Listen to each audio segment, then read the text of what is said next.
আমরা চেয়েছি এমন একটা বাংলাদেশ যেখানে নিরাপদভাবে হাঁটা যাবে, রাতের বেলায় হামলা হবে না, চুরি হবে না, লুটতরাজ হবে না। যারা যে গোষ্ঠী, যে সম্প্রদায়, যে ব্যক্তি সোহাগ নামের ভাইকে পাথর মেরে মেরে মৃত্যু ঘটিয়েছে বাইতুল মুকাররমের সামনে। আসসালামু আলাইকুম ওয়া রাহমাতুল্লাহি ওয়া বারাকাতুহু। দর্শক শ্রোতা, আশা করি সবাই ভালো আছেন। বর্তমানে বাংলাদেশের সবচেয়ে বেশি বৈষম্য হচ্ছে এবং কি বর্তমান সময় রাজনীতি পরিস্থিতি খুবই একটা ভালো না। কারণ আপনারা জানেন, যারা দলীয়করণ, চাঁদাবাজির সাথে লিপ্ত, বিভিন্ন জায়গায় ধর্ষণ এবং কি মার্ডার, বিভিন্ন ধরনের ঘটনা ঘটছে। দর্শক শ্রোতা, আপনারা জানেন ঢাকা রাজধানী মিটফোর্ডে এক ব্যবসায়ীকে নির্মমভাবে পাথর মেরে আঘাত করে তাকে হত্যা করা হয়েছে।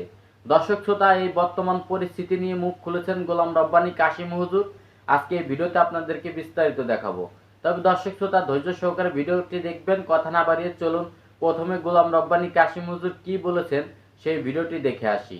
ঢাকা সোহাগ নামে এক ভাইকে পাথর মারতে মারতে মারতে মারতে মাটির সাথে মিশিয়ে দিয়েছে। কি নৃশংসতা, কি বিভৎসতা! সোহাগ ভাই তিনি মিটফোর্ড হসপিটালের সামনে তিনি ভাঙ্গারে ব্যবসা করতেন। দেখলাম না হাতের মধ্যে বড় বড় পাথর নিয়ে তারা বুক চাপা মার দিচ্ছে, তার ঠোঁটের উপরে, তার পায়ের উপরে, তার কোমরে এত জোরে আঘাত করছে। আল্লাহর কসম করে বলে মৃত্যুবরণ করার পরে তার লাশের পাশে নৃত্য করছে। এটা কেমন দেশ? এমন দেশ তো আমরা চাই নাই। আমরা চেয়েছি এমন একটা বাংলাদেশ যেখানে নিরাপদভাবে হাঁটা যাবে, রাতের বেলায় হামলা হবে না, চুরি হবে না, লুটতরাজ হবে না। যারা যে গোষ্ঠী, যে সম্প্রদায়, যে ব্যক্তি সোহাগ নামের ভাইকে পাথর মেরে মেরে মৃত্যু ঘটিয়েছে বাইতুল মুকাররমের সামনে, হাজার মানুষ থেকে পাথর মেরে কেসাস কার্যকর করা হোক। আমরা সকলে চাই কি চাই না? সন্ত্রাসবাদের কোন ধর্ম হয় না, কোন দল হয় না।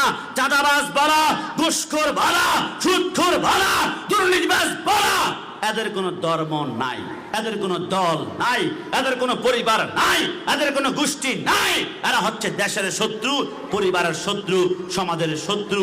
আমরা বারবার বলেছি, রুখে দাঁড়াও বীরের জাতি, ন্যায়ের পক্ষে জ্বলবে বাতি। কথা বলো ঠিক কি না? মুসলিম বিন আকিল চোখের পানি ছাড়লো। দর্শক শ্রোতা, আপনারা দেখতে পেয়েছেন গোলাম রব্বানী কাশিমি হুজুর বর্তমান যারা ধর্ষণ এবং কি যারা নির্মমভাবে মানুষকে মব সৃষ্টি করে হত্যা করে তাদের বিরুদ্ধে কি বলেছেন, যারা চাঁদাবাজি করে তাদের বিরুদ্ধে কি বলেছেন। এই মববাজি এবং কি চাঁদাবাজিদেরকে রুখে দিতে হবে এবং কি কোরআনের শরিয়া আইন ভিত্তিক চলতে হবে। দর্শক শ্রোতা, আজকের এই ভিডিওটি এই পর্যন্তই। যদি ভিডিওটি ভালো লাগে অবশ্যই লাইক, কমেন্ট, শেয়ার করবেন এবং কি চ্যানেলটি সাবস্ক্রাইব করবেন। আল্লাহ হাফেজ।